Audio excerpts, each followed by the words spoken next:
ओम। आइए ब्रह्म मुहूर्त में श्रद्धा और समर्पण के साथ परमपिता परमेश्वर को स्मरण करें, नमन करें। ओम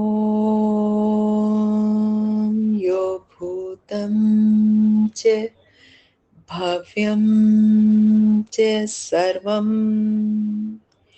यश्चाधितिष्ठति स्वर्गस्य च केवलं तस्मै ज्येष्ठाय ब्रह्मणे नमः। तस्मै ज्येष्ठाय ब्रह्मणे नमः। ओम। जो सुंदर है और पवित्र है वह ज्ञान और विद्या का भंडार वेद है। वेदवाणी का ज्ञान रूप जल हमारे सब मलों को धो डालता है, ऐसा दिव्य वाणी वेदवाणी कहती है। आइए ऐसी ईश्वरीय वाणी का स्तवन करें। आज रविवार का दिन है और रविवार को हम कुछ नया स्वाध्याय करते हैं।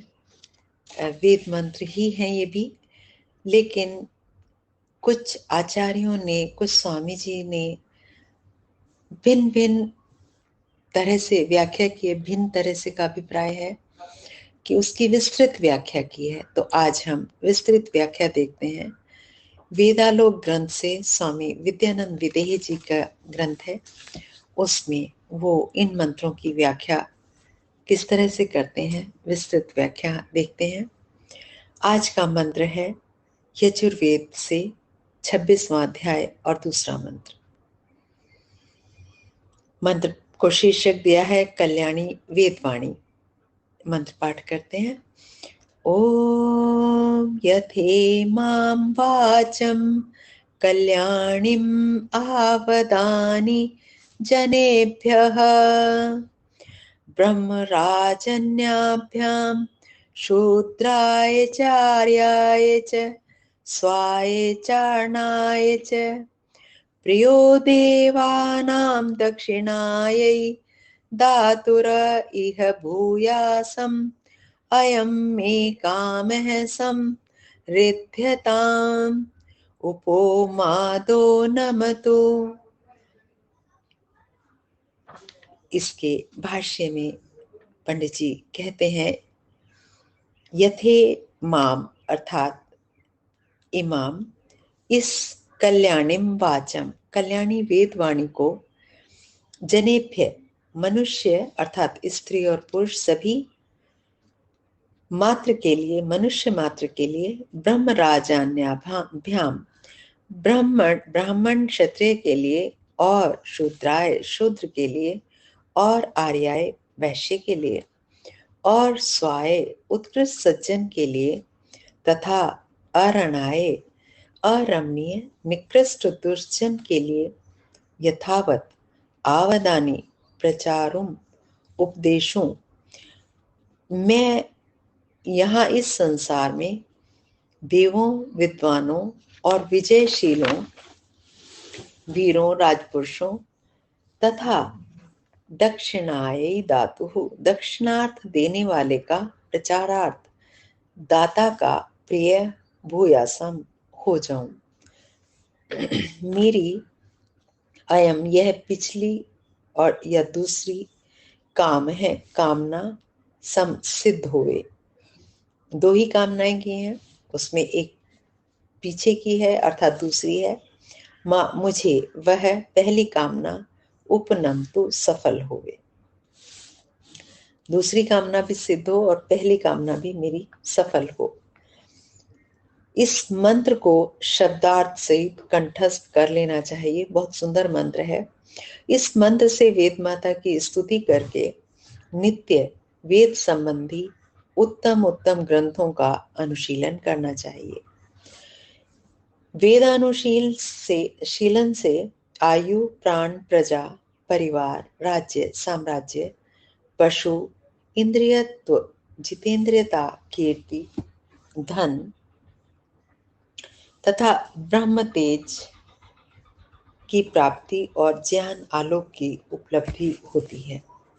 एक मंत्र भी आता है, स्तुता मया वरदा वेद माता प्रचोदयन्तां पाव्यमानिः द्विजानाम् आयुः प्राणं प्रजां पशुं कीर्तिं द्रविणं ब्रह्मवर्चसं मह्यं दत्त्वा व्रजत ब्रह्मलोकं स्वाहा। इस तरह से ये मंत्र है। इस मंत्र में भी हमने 7 पदार्थ जो यहाँ बताए गए हैं उनको याचना की।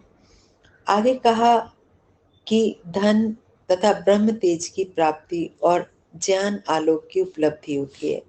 यही अर्थ है उस मंत्र का भी। वेद अनुशीलन से हम वेदों में पारंगत ब्रह्मा बनकर वेद प्रचार कर सकेंगे। जो वेदानुशीलन करेगा वही वेद प्रचार करेगा। वेदाध्यायी तथा वेद प्रचारक की ही ऋषि संज्ञा होती है। वेदाध्ययन तथा वेदानुशीलन से आप ऋषि पद प्राप्त करेंगे। आप अपना ऐसा नियम बना लीजिए, कैसा कि नित्य प्रातः संध्या हवन के पश्चात न्यून से न्यून आधा घंटा अवश्य ही वेद का स्वाध्याय करना। वेद का नित्य स्वाध्याय करना परम धर्म बताया है। महर्षि ने हमारे नियमों में कहा है कि वेद सब सत्य विद्याओं का पुस्तक है। वेद का पढ़ना पढ़ाना और सुनना सुनाना सभी आर्यों का परम धर्म है। तो हमें वेद का स्वाध्याय प्रतिदिन करना ही चाहिए। आज के मंत्र का यही संदेश, यही उपदेश, इसको अपने जीवन में उतारें और ईश्वरीय वाणी, वेद वाणी का नित्य प्रति स्वाध्याय करें। उसके बिना हम भोजन ग्रहण ना करें। तो इस तरह से हमें वेद का स्वाध्याय करने की बात प्रतिदिन ऋषियों ने भी बताई है। और वेद मंत्र तो कहते ही हैं। एक मंत्र आता है, ओम उक्त्वाग्ने दिवे दिवे दोषावस्तर वयं